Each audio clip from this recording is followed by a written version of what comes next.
अम्माबाद फ़ाऊज़ बिल्लाहि मिनश्शैतानिर्रजीम बिस्मिल्लाहिर्रहमानिर्रहीम अल्लज़ीना इज़ा असाबतहुम मुसीबतुन क़ालू इन्ना लिल्लाहि व इन्ना इलैहि राजिऊन सदक़ल्लाहुल अज़ीम। अन अबी हुरैरह रज़ियल्लाहु तआला अन्हु क़ाल क़ाल नबी सल्लल्लाहु अलैहि वसल्लम अफ़ज़लुस सियाम बाद सियाम शहर रमज़ान शहरुल्लाहिल मुहर्रम औ कमा क़ाल अलैहिस्सलातु वस्सलाम। मोहतरम दोस्त बुजुर्गो, अल्लाह जल्ल शाअनहू ने इस पूरी दुनिया को बनाया है और दुनिया के अंदर अल्लाह जल्ल शाअनहू ने सूरज को बनाया, चाँद को बनाया और सितारों को बनाया और मुख्तलिफ़ किस्म के मखलूक़ात अल्लाह जल्ल शाअनहू ने बनाई। फिर इस वक्त में जो साल और महीने, ये तो जब से अल्लाह जल्ल शाअनहू ने आसमान, सूरज, चाँद को पैदा किया उसी वक्त से है। इन्न इद्दत शुहूर इंदल्लाहि इस्ना अशर शहरन के साल के 12 महीने हैं। यौम खलक़स समावा, जिस वक्त से अल्लाह ताला ने आसमान और ज़मीन को पैदा किया। लेकिन साल तो 12 महीने का होता था। फिर बाद लोगों ने वो 12 महीने सूरज के एतबार से तय किए, किसी ने चाँद के एतबार से तय किए, किसी ने सितारों के एतबार से तय किया। इस तरह मुख्तलिफ लोगों ने मुख्तलिफ अंदाज में उन महीनों को तय किया और अपने एतबार से उन महीनों के नाम रखे।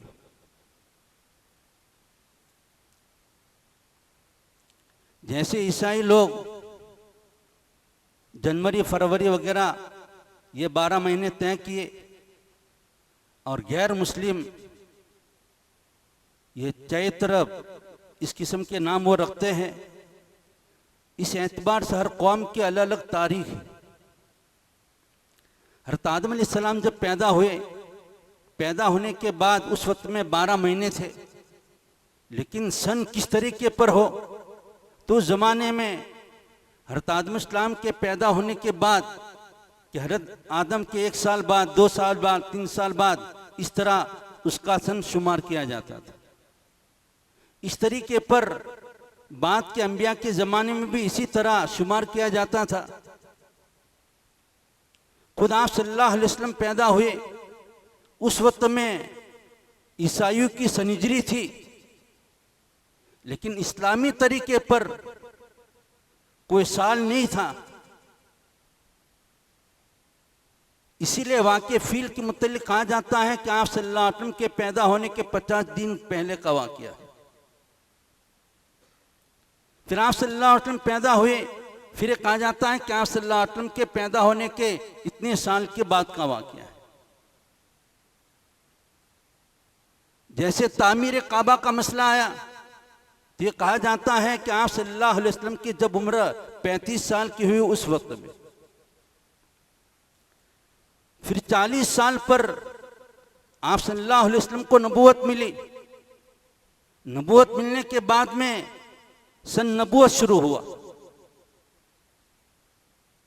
कि सन 1 नबी में फला वाक़या पेश आया और सन 5वीं नबी में वाक़या पेश आया।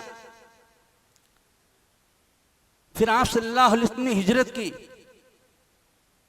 तो हिजरत करने के बाद भी वही नबूवत की तारीख जारी रहती थी। सन हिजरी सबसे पहले हज़रत उमर रज़ियल्लाहु तआला अन्हु ने जारी फरमाई। बुखारी की रिवायत है, सहल इब्ने साद रज़ियल्लाहु तआला अन्हु ने फरमाया कि हज़रत उमर रज़ियल्लाहु तआला अन्हु ने सहाबा को बुलाकर के एक मीटिंग की और वो मीटिंग जो की और मशवरे के लिए जमा किया।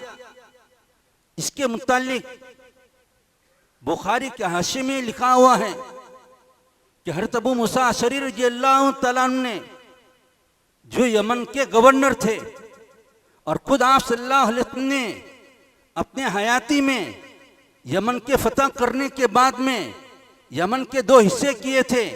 एक हिस्से पर हज़रत मुआज़ रज़ियल्लाहु तआला अन्हु को वहाँ का सीएम, उस जमाने में उसको गवर्नर कहा जाता था, उनको गवर्नर बनाकर भेजा। और यमन के दूसरे हिस्से में हज़रत अबू मूसा अशअरी रज़ियल्लाहु तआला, हज़रत अबू मूसा अशअरी रज़ियल्लाहु तआला ने हज़रत उमर रज़ियल्लाहु तआला पर खत लिखा और उसमें ये लिखा कि खलीफतुल मुस्लिमीन, आपके तरफ से हम पर खुतूत आते हैं, आपके फरामीन आते हैं, लेकिन इसके अंदर तारीख नहीं होती है, जिसकी वजह से हमें उलझन होती है। तो फिर हज़रत उमर रज़ियल्लाहु तआला ने सहाबा को जमा करके एक मीटिंग ली और मशवरा मुनक्किद किया। और ये सन हिजरी 17 का वाक़या है। उसमें बड़े बड़े सहाबा मौजूद थे। हज़रत उमर रज़ियल्लाहु तआला फरमाया कि ईसाइयों की सन हिजरी अलग है और हम अपना सन किससे शुरू करें। कुरान में 12 महीनों का तो तस्करा है, लेकिन सन का तस्करा नहीं। तो बाद सहाबा ने यह मशवरा दिया कि आप सल्लल्लाहु अलैहि वसल्लम के पैदाइश से सन की इब्तिदा की जावे। हज़रत उमर रज़ियल्लाहु तआला ने तरदीद फरमाई और कहा कि ये तो ईसाइयों का तरीका है। किसी ने कहा कि आप सल्लल्लाहु अलैहि वसल्लम को जब से नबूवत मिली है वहां से हम अपना इस्लामी साल शुरू करें। हालांकि आपके नबूवत मिलने पर और कुरान के नाजिल होना और फिर इस्लाम का चर्चा करना और इस्लाम की दावत देना बहुत अहम काम था, लेकिन हज़रत उमर रज़ियल्लाहु तआला ने उसको नापसंद किया। किसी ने कहा कि आप सल्लल्लाहु अलैहि वसल्लम की जिस साल वफात हुई है उसके बाद से हम सन की इब्तिदा करें। तो हज़रत उमर रज़ियल्लाहु तआला ने उसको भी मना किया। तो उस वक्त में हज़रत उस्मान गनी रज़ियल्लाहु तआला अन्हु और हज़रत अली रज़ियल्लाहु तआला अन्हु ने यह मशवरा दिया कि हम सन की इब्तिदा हिजरत से करें, कि जिस वक्त में आप सल्लल्लाहु अलैहि वसल्लम ने दीन के खातिर और ईमान की खातिर और इस्लाम की खातिर अपने वतन अजीज मक्का को छोड़ा है, उसके बाद से हम सन की इब्तिदा करें। हज़रत उमर रज़ियल्लाहु तआला फरमाए कि ठीक है। और उसी पर फैसला हुआ, इसलिए कि दीन के नाम पर अपने वतन को छोड़ना, अपने कारोबार को छोड़ना और अपने मकानात को छोड़ना और अपने वतन को छोड़ना कोई आसान काम नहीं था। और मदीना हिजरत करने के बाद में मदीना के अंसार साहबा ने आप सल्लल्लाहु अलैहि वसल्लम का ताउन किया। इसके बाद में ये इस्लाम के फैलने का मरकज बना और दीन के फैलने का मरकज बना, जिसका सबब ये हिजरत थी। उसके बाद से सन हिजरी का सिलसिला शुरू हुआ।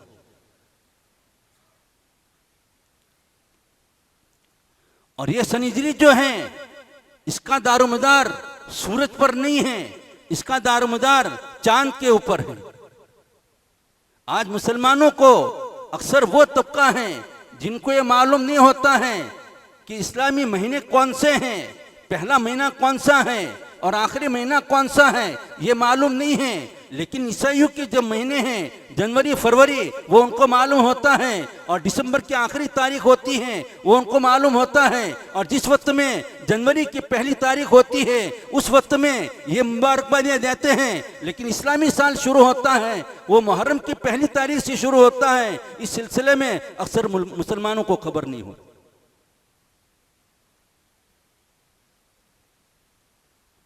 इस्लामी साल मुहर्रम से शुरू होता है। राय सवाल कि आप सल्लल्लाहु अलैहि वसल्लम ने जो हिजरत की हैं वो रबीउल अव्वल के महीने में हिजरत की हैं। तो इस सिलसिले में खुद साहबा ने फरमाया कि आप सल्लल्लाहु अलैहि वसल्लम ने हिजरत का जो इरादा किया था वो मुहर्रम के महीने में किया था। इस एतबार से मुहर्रम से उसकी इब्तिदा हुई। तो इस्लामी साल के एतबार से पहला महीना मुहर्रम का महीना है।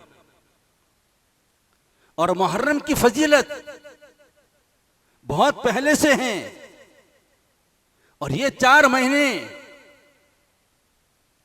जिलकाद, जिलहज्जा, मुहर्रम और रजब, इन 4 महीनों को अजमत वाले और हुर्मत वाले महीने कहे जाते हैं। और उनकी हुर्मत हज़रत इब्राहीम अलैहिस्सलाम के ज़माने में, हज़रत इस्माईल इस्लाम के ज़माने में ये मौजूद थी। और नकल होते हुए अहले अरब जो आप सल्लल्लाहु अलैहि वसल्लम के पैदा होने से पहले और आपके नबूवत मिलने से पहले वो इन 4 महीनों का एहतराम किया करते थे। तो मुहर्रम की अजमत तो बहुत पहले से है। यह अलग बात है कि मुहर्रम के महीने में 10वीं तारीख में हज़रत हुसैन रज़ियल्लाहु तआला अन्हु की शहादत का वाक़या पेश आया। यह हज़रत हुसैन रज़ियल्लाहु तआला अन्हु के लिए फजीलत की चीज़ है। ऐसा नहीं है कि हज़रत हुसैन रज़ियल्लाहु तआला अन्हु की शहादत की वजह से ये मुहर्रम का महीना बाइज्जत हो गया हो, ऐसा नहीं है।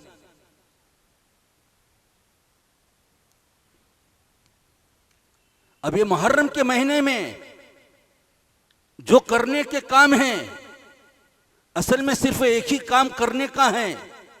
और दूसरा अगर करे तो ठीक है, करने का काम यह है कि इस महीने में रोजे रखे जावे। यह हदीस जो हज़रत अबू हुरैरा रज़ियल्लाहु तआला अन्हु की मैंने पढ़ी, जनाब नबी करीम सल्लल्लाहु अलैहि वसल्लम ने इरशाद फरमाया कि रमजान के महीने के बाद में अफजल तरीन रोजे मुहर्रम के महीने के रोजे हैं। और मुहर्रम के महीने को शहरुल्लाह कहा जाता है। उस महीने की निस्बत अल्लाह की तरफ की जाती है। जैसे बैतुल्लाह, काबतुल्लाह, उसकी निस्बत इज्जत व इकराम के लिए अल्लाह ताला की तरफ की जाती है। इसी तरीके पर मुहर्रम के महीने की निस्बत अल्लाह की तरफ की जाती है। तो उसमें है कि मुतलकन पूरे महीने में जब भी जितने रोजे रखना चाहे वो रख सकता है। तिरमिजी की रिवायत है, एक शख्स हज़रत अली रज़ियल्लाहु तआला अन्हु के पास में आया और आने के बाद में कहा कि मैं रमजान के बाद में कौन से महीने रखूं तो बेहतर है। तो हज़रत अली रज़ियल्लाहु तआला अन्हु ने फरमाया कि मैं एक मौके पर जनाब नबी करीम सल्लल्लाहु अलैहि वसल्लम के पास में बैठा हुआ था।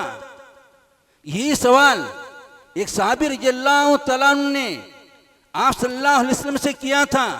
तो आप सल्लल्लाहु अलैहि वसल्लम ने इरशाद फरमाया था कि तुम मुहर्रम के महीने के रोजे रखो। तो ये मुतलकन पूरे महीने की फजीलत है। और बिलखुसूस 10 मुहर्रम की फजीलत ये खुद मौजूद हैं। 10वीं मुहर्रम का रोजा रमजान के रोजों की फर्जियत से पहले ये फर्ज था। आप सल्लल्लाहु अलैहि वसल्लम जब मदीना आए, आपने 10वीं मुहर्रम का रोजा रखा जिसको यौम आशूरा कहा जाता है। और आप सल्लल्लाहु अलैहि वसल्लम ने इरशाद फरमाया सहाबा को किस दिन का रोजा रखो। और सन हिजरी 2 में रमजान के रोजों की फर्जियत हुई। तो हज़रत आयशा रज़ियल्लाहु तआला अन्हा फरमाती हैं कि जब रमजान के रोजों की फर्जियत हुई तो आप सल्लल्लाहु अलैहि वसल्लम ने इरशाद फरमाया अब जिसको 10वीं मुहर्रम का रोजा रखना हो रखे और जिसको न रखना हो न रखे। साहिब दुर्र मुख्तार ने इस बात की वजाहत की है कि रमजान के रोजों की फर्जियत सन हिजरी 2 के अंदर हुई। उसके बाद में अब रोजा रखना मुस्तहब है, जिसको रखना हो रखे और न रखना हो न रखे, उसमें कोई हरज नहीं है। और मुस्लिम की रिवायत है कि अगर कोई शख्स 10वीं मुहर्रम का रोजा रखता है तो उसको गुजरे हुए 1 साल के गुनाह माफ होंगे, यानी सगीरा गुनाह उसके माफ होंगे। ये इसकी फजीलत है। और फिर आप सल्लल्लाहु अलैहि वसल्लम के सामने ये अब्दुल्लाह इब्न अब्बास की रिवायत है कि आपके सामने ये बयान किया गया कि मदीना के यहूदी भी ये रोजे रखते हैं। तो आप सल्लल्लाहु अलैहि वसल्लम ने इन यहूदियों को पूछा कि आप लोग इस दिन में क्यों रोजा रखते हो? तीन लोगों ने कहा कि वो दिन है कि अल्लाह ताला ने बनी इस्राइल को फिरौन से निजात दी, हज़रत मूसा अलैहिस्सलाम को कामयाब किया, इस खुशी में हम ये रोजा रखते हैं। तो आप सल्लल्लाहु अलैहि वसल्लम ने इरशाद फरमाया, नहनु अहक्कु बिहा मिन मूसा, कि हम भी हज़रत मूसा अलैहिस्सलाम के कामयाब होने की खुशी में रोजा रखे, ये ज्यादा हकदार हैं। आप सल्लल्लाहु अलैहि वसल्लम पहले से रोजा रखते थे, लेकिन ये वाकया आपके सामने बाद में आया।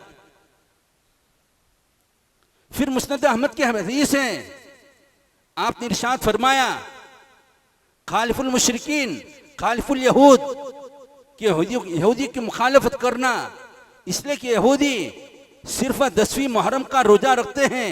आपने इरशाद फरमाया, अगर मैं आइंदा साल जिंदा रहा, मैं 10वीं मुहर्रम के साथ में एक और रोजा मिलाऊंगा, लेकिन वक्त आ चुका था।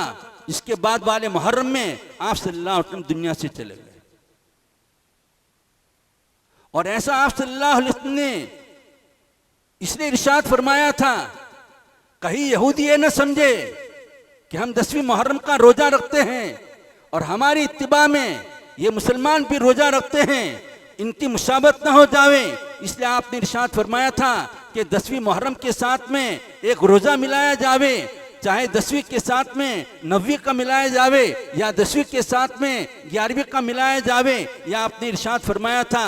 लेकिन इसके बाद में आप सल्लल्लाहु अलैहि वसल्लम का इंतकाल हो गया। आप सल्लल्लाहु अलैहि वसल्लम इस बात को चाहते नहीं थे कि इबादत के सिलसिले में किसी की मुशाबत हो, लेकिन आज मुसलमान रहन सहन के एतबार से गैर मुस्लिम का तरीका इख्तियार करता है। आज मुसलमान दाढ़ी के एतबार से मुसलमानों के दुश्मनों का तरीका इख्तियार करता है। आज मुसलमान लिबास पहनने के एतबार से गैरों का तरीका इख्तियार करता है। और आप सल्लल्लाहु अलैहि वसल्लम ने इरशाद फरमाया, मन तशब्बह बिकौमिन फहुव मिनहुम। रहा है सवाल कि 10वीं मुहर्रम में अहलो अयाल के ऊपर खाने पीने के एतबार से वसत की जावे, वो अब्दुल्लाह इब्न मसूद रज़ियल्लाहु तआला अन्हु की हदीस है जो जामिल उसूल में है। इसी तरह बहकी ने इसको रिवायत किया है। इन दोनों ने इब्न अब्बास के हवाले, हज़रत अब्दुल्लाह इब्न मसूद के हवाले से नकल किया है। अब्दुल्लाह इब्न अब्दुल बर रहमतुल्लाह अलैह ने हज़रत जाबिर रज़ियल्लाहु तआला अन्हु के हवाले से नकल किया है, और दारिक़ुत्नी ने हज़रत अबू हुरैरा रज़ियल्लाहु तआला अन्हु के हवाले से नकल किया है। और वह हदीस ये है, आपने इरशाद फरमाया, मन वस्सा अला अयालिही नफ़क़तन यौम आशूरा, कि जो शख्स आशूरा के दिन में अपने अहलो अयाल के ऊपर खर्च करने के एतबार से कुशादगी पैदा करता है, थोड़ा ज्यादा खर्च करता है, वसअल्लाहु अलैहि साइर सनत कुल्लिहा, कि अल्लाह ताला उसके ऊपर पूरे साल माल के एतबार से, रोजी के एतबार से अल्लाह ताला बरकत नसीब फरमाएंगे। ये अब्दुल्लाह इब्न मसूद, हज़रत जाबिर, हज़रत अबू हुरैरा की हदीस है। लेकिन इस हदीस के मुतालिक अल्लामा बहकी ने खुद रिवायत किया है, और अल्लामा बहकी ने ये इरशाद फरमाया है कि हदीस जो है मुतअद्दिद सनदों से नकल की गई हैं, लेकिन सारी सनदें ज़ईफ है। इसी तरह अल्लामा इब्न अब्दुल बर ने भी ये नकल किया है, इसकी सारी सनदें ज़ईफ हैं। फिर अल्लामा इब्न अब्दुल बर रहमतुल्लाह अलैह ने यह फरमाया कि हज़रत उमर रज़ियल्लाहु तआला अन्हु का कौल है कि इस दिन में अपने घर वालों के ऊपर रोजी में कुशादगी की जावे, खाने पीने के एतबार से कुशादगी की जावे। बहरहाल ये बेहतर के दर्जे में है, और न करे तो कोई हरज नहीं है। लेकिन इसके अलावा जो और चीजें इन दिनों में की जाती हैं। हज़रत हुसैन रज़ियल्लाहु तआला अन्हु के नाम पर जो मातम मनाई जाती हैं, हज़रत हुसैन रज़ियल्लाहु तआला अन्हु के नाम पर जो सबीलें लगाई जाती हैं, हज़रत हुसैन रज़ियल्लाहु तआला अन्हु के नाम पर जो खिचड़ा पकाया जाता है, हज़रत हुसैन रज़ियल्लाहु तआला अन्हु के नाम पर जो मिठाइयाँ बांटी जाती हैं और तरह तरह की जो खुराफात किए जाते हैं, इस्लाम के साथ में उसका कोई ताल्लुक नहीं।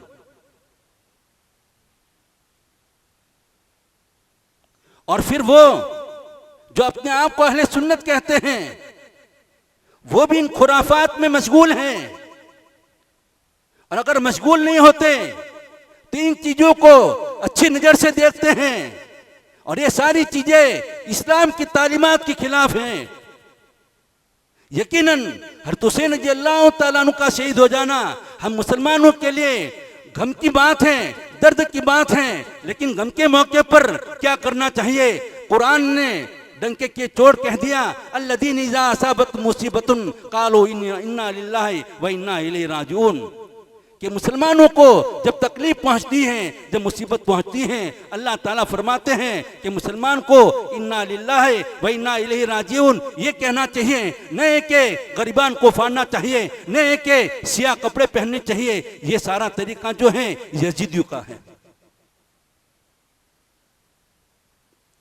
और इस बात को भी याद रखे कि खुसूसन इस महीने में वाक़े करबला का बार बार तस्करा करना ये भी इस्लामी तालीमात के मुआफिक नहीं है। इसलिए कि इस महीने के अंदर हज़रत उमर रज़ियल्लाहु तआला अन्हु को शहीद किया गया, उसको वाक़या का कोई तस्करा नहीं करता। हज़रत उस्मान गनी रज़ियल्लाहु तआला अन्हु को शहीद किया गया, उसका कोई तस्करा नहीं करता। और खुसूसियत के साथ में वाक़या करबला को बयान करना ये शियों का तरीका है, और शियों के अंदर से हमने उसको ले लिया है, और आज सुन्नी उसको बार बार तस्करा करते रहते हैं उनकी वजह से। वो बदर का वाक़या जिसको कुरान ने बयान किया, वो अहद का वाक़या जिसको कुरान ने बयान किया, वो तबूक का वाक़या जो कुरान ने बयान किया, वो खंदक का वाक़या जिसको कुरान ने बयान किया, वो हिजरत का वाक़या जिसको कुरान ने बयान किया, आज मुसलमान उसको एहतिमाम के साथ बयान करने के लिए तैयार नहीं होता है। लेकिन जिस वक्त मुहर्रम का महीना आता है, वाक़या करबला का जरूर तस्करा करते हैं। ये बिदअत नहीं तो क्या है?